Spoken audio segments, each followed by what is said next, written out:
Hello and welcome to Elementary STEM with Miss Crosman. Today we are going to be building Lego bridges. You're going to need three materials. One, you're going to need a piece of paper.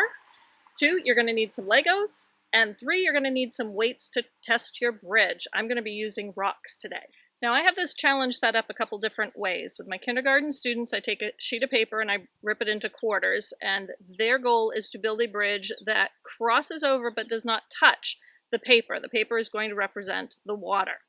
For my first and second graders, we're going to use a sheet of construction paper, and they need to build a bridge covering the long way.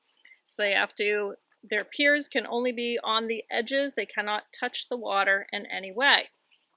For my oldest students, my third through fifth graders, I like to use the even bigger sheets of paper that are about 18 inches long. If you don't have a sheet of paper this long, that's okay. You can just use a ruler and mark off 18 inches and know that that's where your water is supposed to be. Then you're going to build your bridge. Now, my rule about which Legos you can use: you may not use any base plates today. This is a brick bridge only. So your entire bridge needs to be made out of individual bricks. Now, some of my bricks are kind of large. I have a huge collection of this size, and that's what I chose to use, but any bricks will do as long as they are bricks and not base plates.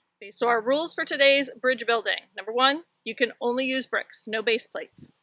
Number two, your piers cannot touch the water at any place in your river that you're crossing over. And number three, you want to test it for strength.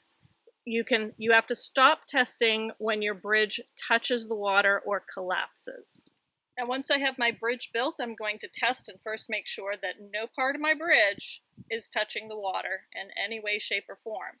Then I'm ready to test it by placing rocks on my bridge.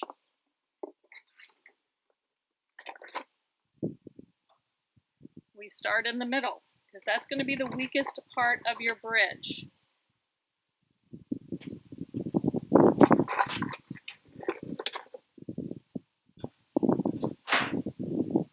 Now it looks like my bridge is already touching the water.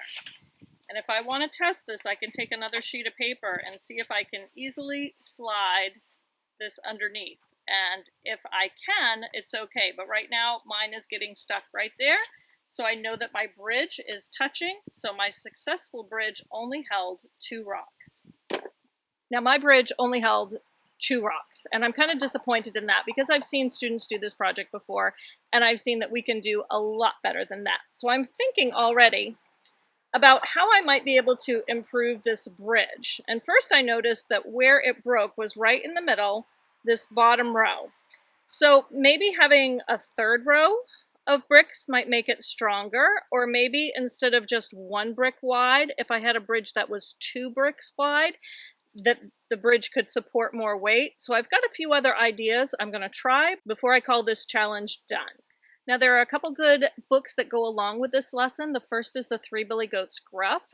This is a great story to listen to, especially if you've got some figurines that you can have going across your bridge as well. It gives students a chance to reenact a story using the bridge that they built in STEM.